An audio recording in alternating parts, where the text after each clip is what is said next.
Honest George. For if they did not love him, they feared and respected him.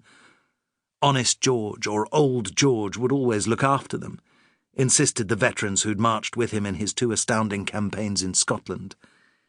Even when the political situation required them to occupy the most miserable quarters in the middle of winter, when the campaigning season was over and they should have been cosily ensconced in the fortresses of Edinburgh, Inverness, Perth, Inverlochy and Ayr, Honest George would not only share their misery, but surpass them in the demands he made upon them by those he imposed upon himself.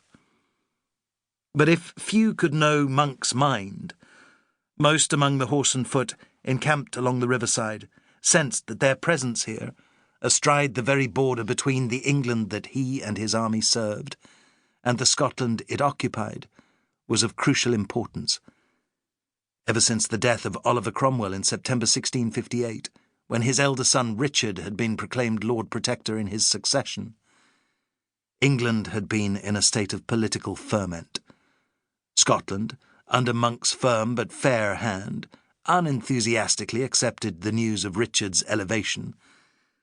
As long as trade continued to prosper and the military garrisons maintained peace, which meant that as long as General Monck and his Council of Commissioners governed with an even-handed administration that levied taxes squarely, and as long as Monk's iron discipline prevailed among his troops, most Scots were content.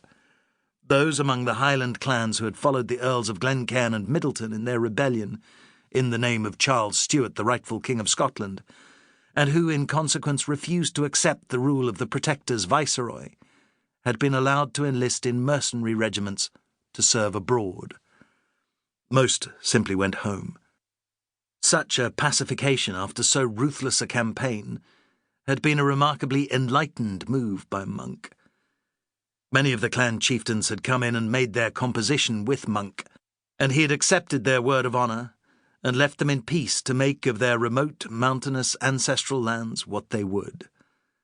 Some, like the fearsome Cameron of Lochiel, Sir Ewan Cameron, Ewan Dhu, the wolf slayer, the man who'd reputedly bitten out the throat of an English officer who tried to hold him, was now among Governor Monk's closest friends and advisers, ruling Lochaber in the Lord General's name. But England was a different kettle of fish.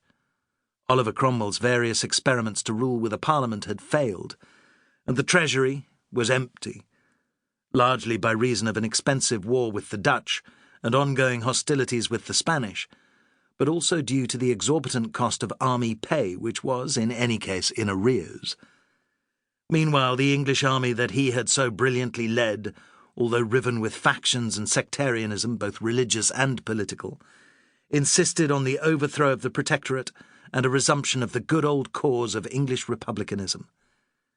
The erstwhile members of Parliament, who ranged from radical republicans and sectaries to cavalier royalists, exploited every fissure and schism to promote a resumption of a sovereign parliament in defiance of the army's ambitions.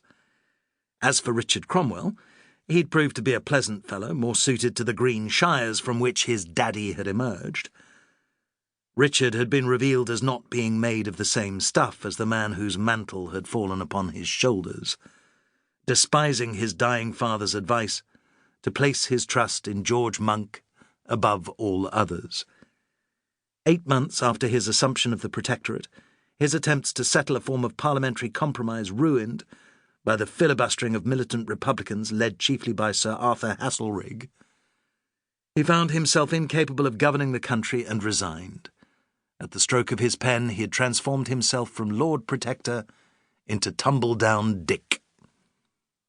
In the months of uncertainty and anarchy that followed, only Monck, ruling Scotland from Dalkeith Palace, had seemed the one sure and stable element among the turmoil.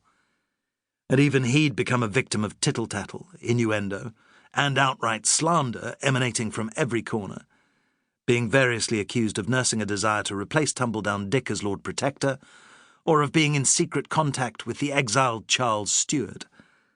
For his part, Monck, ever the scrupulous professional soldier who owed his loyalty to whomsoever had commissioned him, had held his peace, pledging himself to William Lenthal, the Speaker of the House of Commons, who had signed his commission as Commander-in-Chief.